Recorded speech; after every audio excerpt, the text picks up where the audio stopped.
Hi everyone, this is Yugansh. Welcome back to the another episode of Nonsense Paradise. And today I'm here with Rohan Chaubey.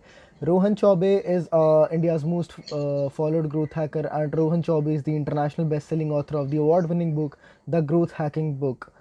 Rohan worked with a lot of organizations including UNESCO, Uber, RedBull, Kalyan Jewellers, and Freshworks. And guess what?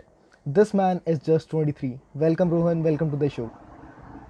Thank you, Yugansh. I'm excited to be here. Yes, thank you, Rohan. Rohan, I want you to take back in time when you were just starting going into the growth hacking, the marketing side, and when you were in the first year of college. So, I want to talk about your initial journey. Could you please share that? Yeah, so I tell everyone that I grew up on the internet because when I was 16, I started blogging on a gaming site, which was mostly dominated by the American kids. I was probably, the only few Indians there. So I found that as an opportunity to write in the American English style, and because we followed British English in India. And then from there I realized that okay, blogging is something that people really do professionally, so maybe I should quit this platform and start my professional blog on blogger.com. And then from blogger I realized that you can also a lot of people recommended that you should start on WordPress self-hosted website. And then from there I was invited to become a columnist for the Huffington Post. And back then I did not really know that writing for HuffPost or search websites is prestigious. So people used to contact me asking, will can I feature them there, and just sharing their work. So one search co-founder of a SaaS company reached out asking if I can work with them. I mean, if they can work with me, and that's when I realized the skills that I gained online through blogging and writing all these years were actually monetizable. So a lot of people now are moving to shifting to digital marketing career because they see there is an opportunity and potential to earn. But for me, it was more of just driven by hobby. So I did not realize that my hobby for writing could actually be monetized. And then when you start blogging, you also learn about social media, content marketing, SEO, and so many other things. So I think, and then after that first job I had with a remote job that I had with a US-based SaaS company led to another one, and then so on and so forth. Amazing, Rohan. So, you started your career in 2016, right? I do not know. So now it is 2020, and I was started blogging when I was 16. So I don't know how to calculate. Yeah, 7, 8 years back. So, Yeah. Rohan, I see growth hacking as something which happened to startups and entrepreneurship like few years back when everyone wanted to be a entrepreneur, right?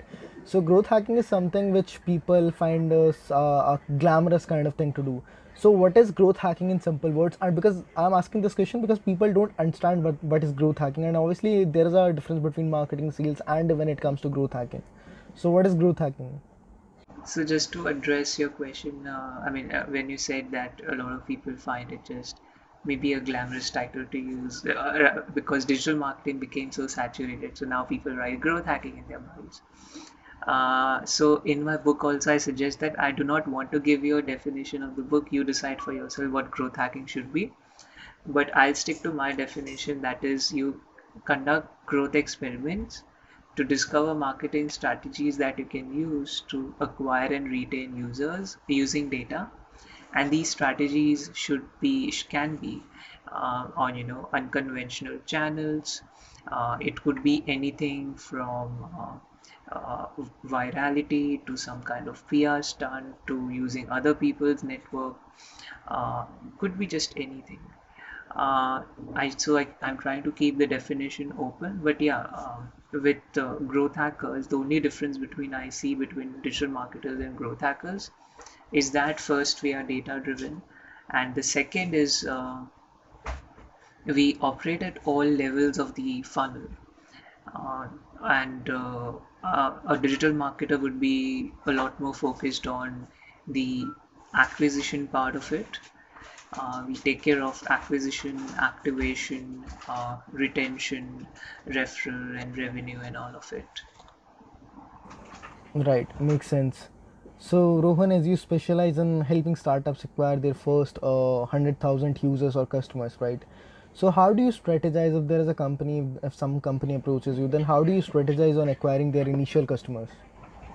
I think initially what is important is to get, let's say if someone is just very new to the market, we would ask them to let's get or set a target of getting the first 100 to 1000 users, and then trying to test if there is a product market fit. And when there is a product market fit, then they are ready for growth hacking. Right, but let's say if there is a startup who's doing fairly well, who those who have a little customer base, right? So it's not a very new company. So if they approaches you, then what would be your strategy? So I just want to go a little deeper and like if you can just give some kind of steps to for like these steps you follow in acquiring the initial customers. I think so. Let's say if someone is already a bit established, they have their first few people who are willing to pay and use their services or products. So the best way to go about is to check what they are doing currently and then identify if they are losing opportunity on potential channels that they could have used. So I think the best thing to do is to match their user personas with channel personas and see where. So let's say if they have a defined set of people that they know are these are the set of people who would buy from them. So the easiest way to find the best channels is to see where are these people hanging out on the internet and how do we approach them or get in at least front of them. Yes, yes, fair enough. So when we were talking a few days back, I remember I shared a piece of content which, like, it was a piece of content of yours, and it got viral on SlideShare. It got 100,000 views in less than 12 hours, as far as I remember, and even the founder of SlideShare wrote about it, I guess. So my question is like, what it takes to go viral on internet? I think virality is something very dangerous to be associated with because last week a tech platform reached out to me asking we want to create a video of our one of our intro videos of our courses and let's make it viral. So the only thing I can say is I cannot control virality. What I can control is the distribution of the video, right? So virality is not really under control, but the distribution is under control, and good distribution can uh, provoke virality. So, for example, I recently wrote an article for your story, and it received 1,03,000 claps and lots of shares and engagement on Twitter in just 24 hours. And I had featured AppSumo. If you know, AppSumo is like a software marketplace. So people from AppSumo reached out to me via emails, thanking me for the tweet and the mention in their article. They somehow found my email address and then they offered some credits for this and then proposed a partnership. So so I did not even inform them that I mentioned them in the article, and because it was shared widely, they got to know and then they reached out. So all forms of virality is just not controllable. What we can control is we put elements in our content that can potentially make the content go viral and then control the distribution to the extent that you feel confident that this would provoke virality. Right. So as I'm into creating content, I create video content, I create text content, and now I'm doing this podcast also. So there's one thing I realized that being a creator, I don't know which piece of content is going to work, right? So if I'm producing some content, let's say I have certain expectations out of it, but I don't know if I'll be able to achieve it or not. It completely depends on the audience, right? So when you mentioned that you can like integrate a few elements when it comes to the virality, so I want to go a little deep down and talk about those elements. What are those elements? So let's pick an example. So elements could be different for different industries and different kinds of content pieces that you're making.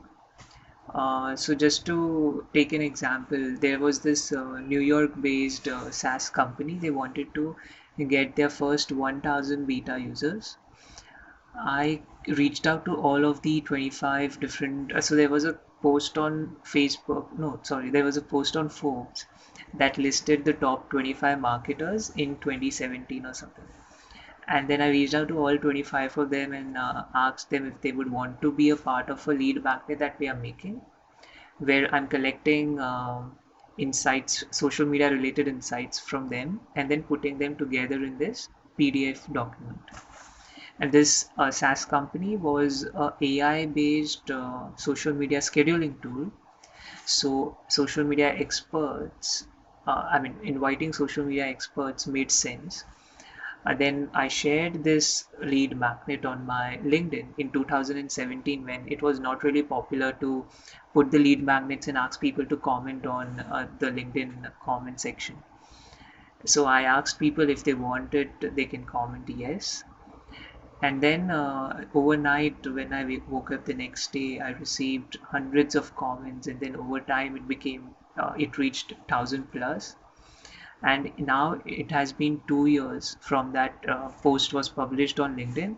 And if you go to my profile and see, people are still commenting on the same post that is 2 years old. So you can't really predict what would go viral and how long it would stay relevant. But then the essential elements here was the company was selling social media related scheduling tool. We roped in social media experts, and these experts were not generic expert based on my opinion. These experts were listed by Forbes. We took Forbes list and got them on our lead magnet. And because this was more of using other people's network, so if these people were listed, so either there was an authority bias that okay, if these people are sharing some insights, it would be relevant and good. And second was that these influencers may also have shared my post or whatever they did, or even commented. So when you comment on a LinkedIn post, it is shown to a particular set of a percentage of your followers, right? So when people comment yes in the post, it is shown to their followers, not all, but a percentage of it. So we had realized that this is happening, and to leverage this, we came up with this strategy of putting the lead magnet on LinkedIn.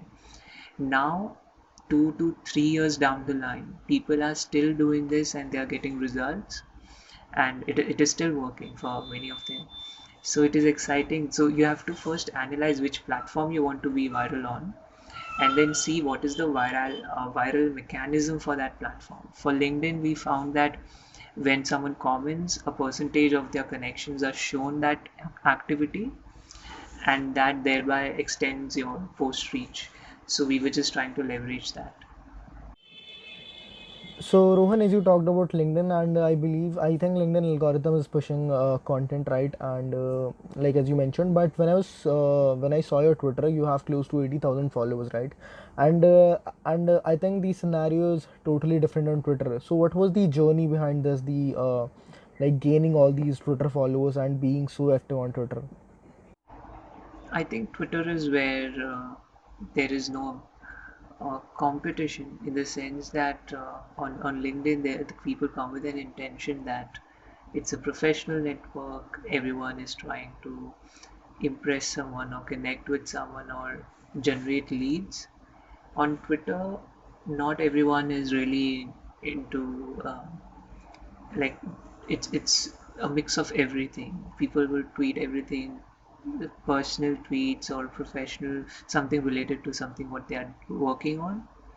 So I find it convenient to connect with people on Twitter, and it has generated a lot of uh, it has benefited me in terms of the network that I have built, and also in terms of the business opportunities that I've got. So I feel that there are actual little networks on Twitter that you need to get into. So let's say on how any on any social media platform, all of your friends are actually inside one network. Or maybe if you just look around in your circle, you will see that you have With some people, you have a lot of mutual friends. So probably you are a part of a similar or same sub network of people. So on Twitter, it's the same. There is, net good groups in the sense that a good network of people from the startup world and people who are marketers and people you're actually seeking. Like you can literally find everyone other than the political conversations that keep happening on Twitter. It's just that I feel the opportunity on Twitter is untapped, and it is still untapped, and there's so much to do. I've found really, really brilliant people on Twitter versus LinkedIn, and that's the reason I have such a strong following on Twitter. Yes. So how long you've been using Twitter?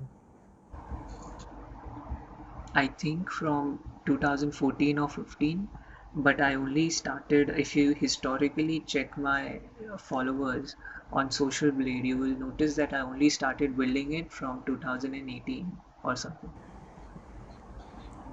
Amazing. So like, was there any turning point in life to become India's most followed growth hacker, or was there any like it happened gradually?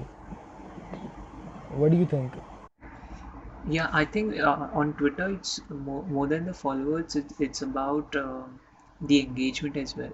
So just to let you know, in 2017 or 18, I guess in 18, we conducted a study in collaboration with Audience.com, which is Twitter and IBM's partner product, and we found that the top 1% of the Twitter profiles have more than 10,000 followers. So anyone having 10,000 followers on Twitter is one of the top 1% users of Twitter. Now that brings me to the second point, that the number of followers really doesn't matter.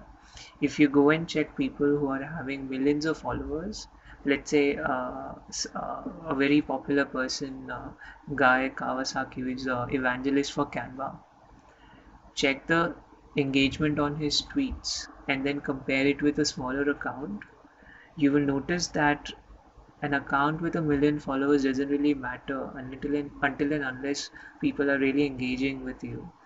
So I think the more weight should be given to the number of engagement on the platform, and I think that's the best way to judge how effective a Twitter following is. Right, makes sense. So, my next question comes to you. When we were talking about there was some framework you shared with me, right? The four-step framework. Do you mind Right. sharing? Do you mind sharing it about with the viewers also? Right. So a lot of people ask me what is the best way to grow on uh, any platform: Twitter, LinkedIn, Facebook, TikTok, and whatever else is left. So there are only four steps to grow on any social media platform. The first step is identify which platform you want to grow on. Let's say you choose Instagram. The second step is identify the key actions on these platform. By key actions, I mean the actions that would lead to discovery for your brand. So let's say, for example, a key action on Instagram is, let's say, if I follow or comment on your pictures, you are going to get notifications from my username. But if I follow a particular hashtag on Instagram, you are not going to get a notification. So that is not considered a key action. So whichever platform you choose, make a list of all the key actions. The simplest way to explain key actions is any action that sends notifications to other people on the platform. And then the third step is to either automate or do it yourself, or let an assistant do it for you. I mean, outsource it to someone and keep performing these key actions, of course staying within the limits of the platform. So let's say if you leave 50 or 30 good meaningful comments on your potential target audiences posts, they are likely to check your comment, engage back with you, and then check your profile, and if your profile looks good, they might follow you. And then the fourth step is to analyze which of these key actions drive maximum results. So test and see if liking pictures are helping you, commenting and engaging in conversations is helping you, or following people is helping you. Whichever key action helps you grow your tribe and community on a particular platform, double down on that and continue performing there. Right. And there's one thing when we talk about automation, what I just realized, let's say if I'm dropping a comment on someone's LinkedIn post, right? So that comment will Yeah, come from me, right? From my heart, maybe my mind, right? And I'll be able to deliver something. Doesn't matter how, like, what is the value ratio is, but right. So when it comes to right. automation, you won't be able to do it, right? So do you think still people are going to recognize your profile when you automate comments, especially? No, in the framework I never mentioned to automate the every single key action. So here, what you can automate is you can pre-write the post that you want to send out throughout the week or throughout the month and schedule it using a social media tool, and that is what I categorize as automation. I'm not suggesting to automate the conversations. Right, because when, like, there's one thing I usually say. There's one thing, like, which I noticed from Hardik also. Like, he's into content writing, and he says that I write for humans, not for robots. Yeah. Yes. So, Rohan, I also want to discuss with you about your book. So, I think you graduated a few years back. In which year you graduated? I'm in the last year of my engineering. Our exams are postponed because of the pandemic. So if I'm able to give the exams, I would graduate this year.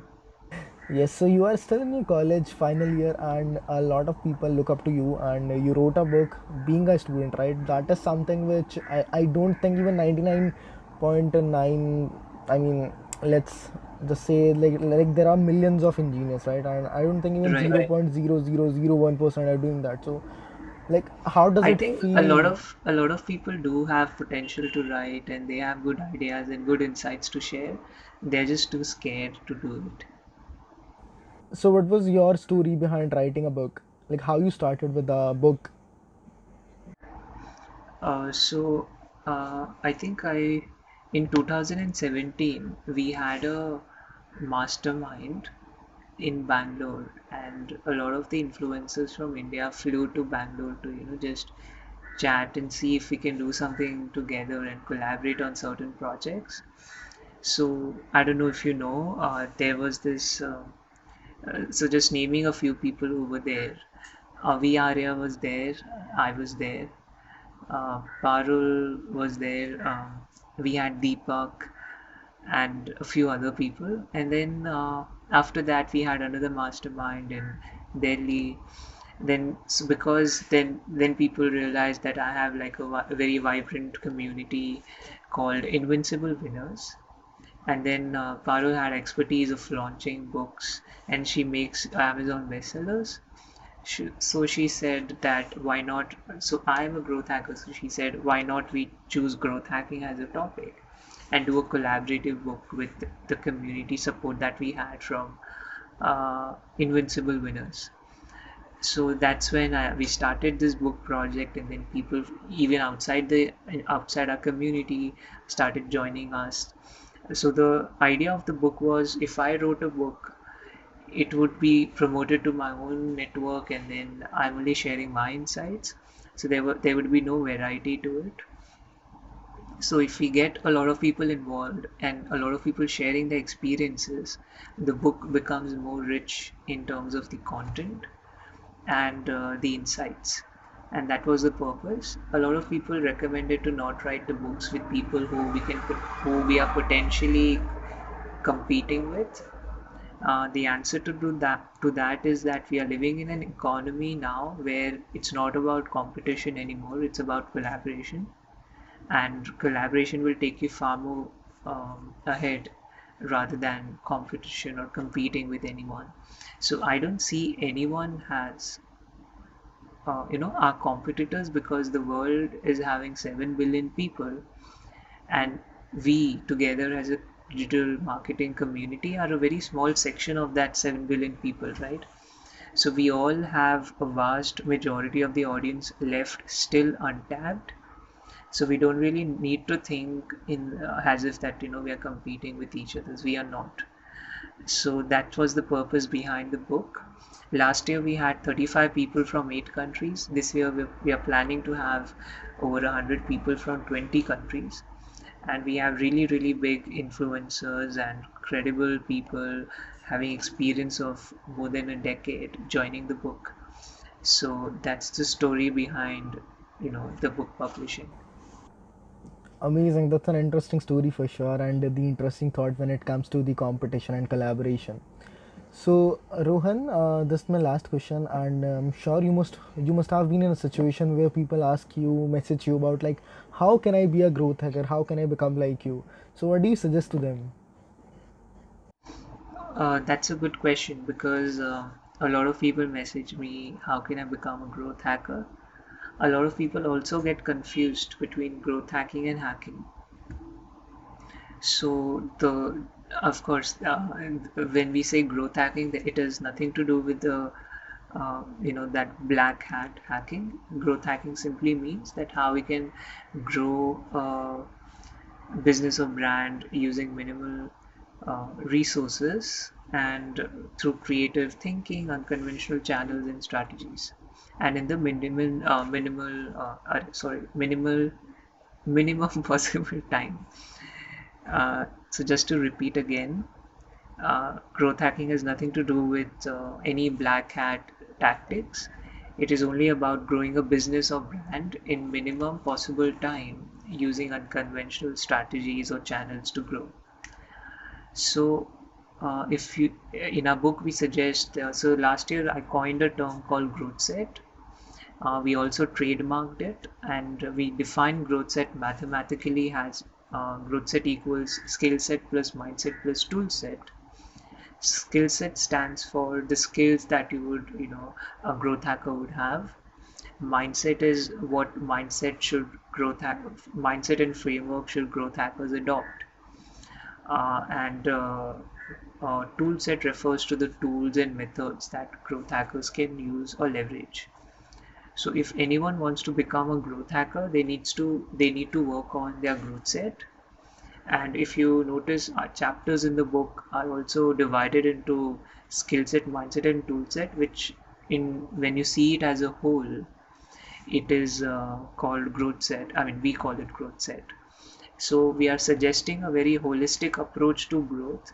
Not just it's not just about tools and tactics. It's about your skill set, your mindset, and tool set. Right. So, Rohan, let's end this. Let's close this by can you just give a quick one tip, one life advice to all the viewers, to people who are of your age, my age, people who are in their first year of college, those who are graduating this year. Right. Just one life advice. I think this is one of my favorite advices that I give on every podcast that I go.